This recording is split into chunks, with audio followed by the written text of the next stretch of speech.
Hi, now we're going to test claims about two means. So you'll be given two independent samples.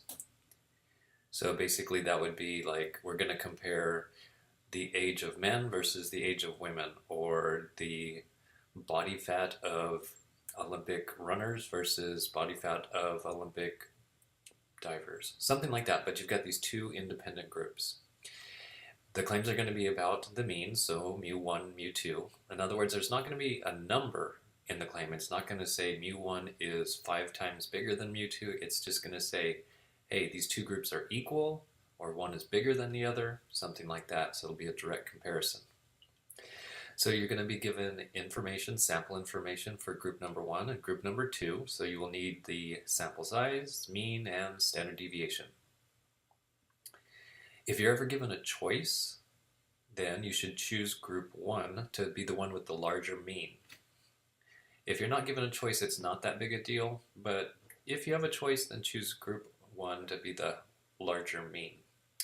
And in case you love formulas, here's the test statistic. You subtract the two means, you divide by, etc. We're going to be using the calculator instead of the formula. Critical values, though, you do need to look those up in table A3. And degrees of freedom, well, there's two ends now. So you look at the smaller one.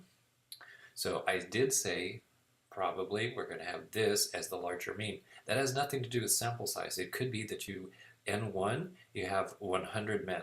N2, you have 500 women. Well, degrees of freedom is going to be the smaller of the two. So here, if this was 100, then degrees of freedom would be 99. So you go with the smaller one. All right, on to an example. So here are two people that are famous in baseball for hitting a lot of home runs. Barry Bonds, oops, I forgot to put a little asterisk by his name, and Hank Aaron's. So the data that I collected, so Bonds, about 21 seasons, and Hank Aaron back in the 50s and 60s, 70s, 22 seasons. So here's the claim. Look it, there's no number in the claim. It's just test the claim that they are equally good, that their average home runs per season is the same for the two. So here's what I found for Barry Bonds. His average is 36.286. Hank Aaron, 32.5. So I chose Bonds to be group number 1 because it was the larger mean of 36 compared to 32.5. The claim is that they're equally good, and by now I'm sure you've got it down how this works. This one's got to be the opposite when this says equals. This is now a two-tailed test, and we're going to be using T. So table A3 says we need to know degrees of freedom, so that means you take the smaller one, subtract 1, degrees of freedom is 20. With 0.05, you cut it in half. And with these videos, at least for right now, I'm not going to show the table because I'm sure you know how to use table A2 and A3 and even A4 quite well by now. Anyway, so this is what I looked up in table A3 and found the critical value to be 2.086. Okay, well, I'll do the formula one time, just for extra fun. So here's the formula. I found it to be a test statistic of 0.959. That definitely does not make it past 2.086, which means fail to reject H sub O. We cannot prove that there's a difference. So one thing you notice is that Hank Aaron has the smaller standard deviation. He was more consistent at hitting home runs than Barry Bonds was. You could read into why Barry Bonds was not as consistent, but we'll not go into that right now. So, what about the calculator? So you would need to go over to tests, and we're now at a two-sample t-test. Then type in the data. Notice that they put it in a slightly different order. The mean first, then the standard deviation, then the sample size. You do that for each group. And then continue down. Notice right here there's a little arrow. See the little arrow? So if you scroll down, or if you just hit enter on your calculator, you move down this. All of this is pretty much like we've been doing before. Here is something different. In statistics, they used to say, should we pool the two standard deviations? In other words, are these two close enough that you could just take their average and use that rather than using them individually? So you'd have to do this separate test to see if you can do that. And then you tell the calculator, yes, you can pool them, or no, you can't. Well, over the past few years, statisticians have decided, you know what, we're not going to do the pool thing anymore. Forget about that. We'll just use each standard deviation. Well, it seems that nobody told Texas Instruments because they still have it. So every time it says pooled, just say no. Okay, and then notice that the t is exactly the same as the formula, 0.959. So, failed to reject, we could not prove anything about these two players and their home run batting ability. Next up. Oh yeah, what about the confidence interval? So, for those that love formulas, here you go. So this would be the idea. You subtract the two means. So you subtract the two means to find out, well, what's the difference between the two players? And then, of course, there's going to be error.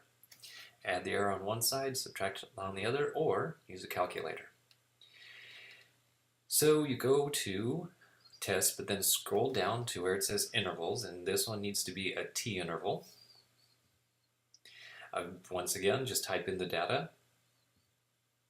And here is the confidence interval. And hopefully you remember, when there's a confidence interval and there's a negative on one side, a positive on the other side, that's the same as getting failed to reject.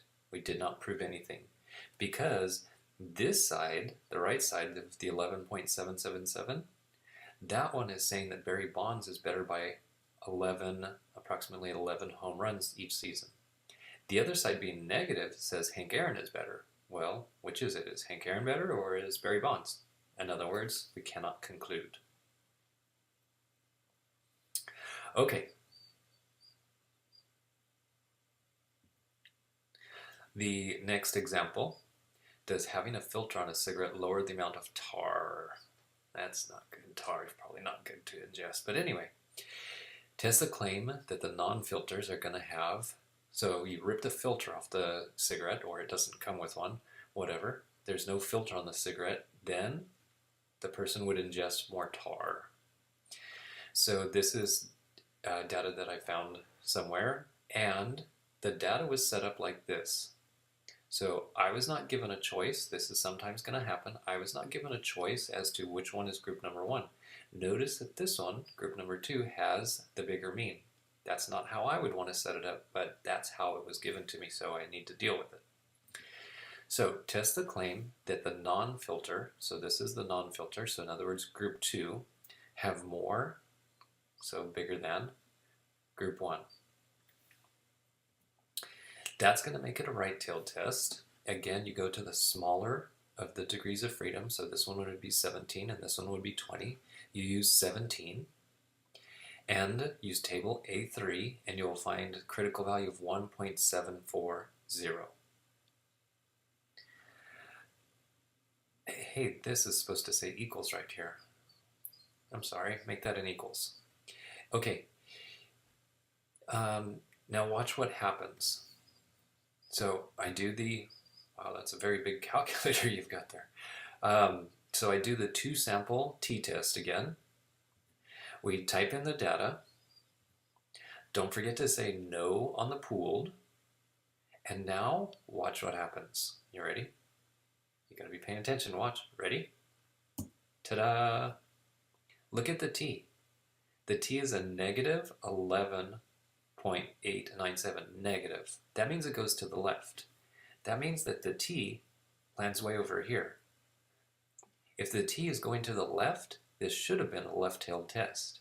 So, by this being set up as this was the larger group instead of the way that I usually do it, and say group 1 should be larger, then that means I set up the claim wrong, because I set it up as a right-tailed test. But the test statistic, negative 11.897, that's telling me, this is right here, is telling me that's supposed to be a left-tailed test, because that's going to the left. So I should have set this up as the other way around. Put mu1 on this side. So you really, the final lesson right here is you always have to put mu1 on this side. No matter what the question really says, you have to set it up as mu1. So that would be group number 1. And then this would have to be less than. And when this is a less than, it changes it to a left-tailed test. So really this critical value should have been over here on the left as a negative 1.74. Then the test statistic of negative 11 would go way past that. So we did actually prove something. Or alternately, what you could do is say, if you didn't want to go through all of that, another thing you could do is say, you know what? What I'm going to do is just switch these two groups. And if you switch these two groups, excuse me, that wasn't supposed to happen. If you switch these two groups, then what happens is it turns out to be a positive 11.897. Then you get to keep your pretty picture. You don't have to change it. The 11 goes past the 1.74, and again, reject. So we actually did prove something. These two groups definitely are different, and it's because the non-filtered cigarettes have more tar. Okay, finally, what about the confidence interval? So when you look at the confidence interval, notice that this one is negative and this one is negative. When these two agree, then that means we definitely are proving something. So what this is saying is if there is a filter on the cigarette, there's going to be 8.9 milligrams less, so the negative means less than, or 12.67 milligrams less than compared to a cigarette with no filter on it.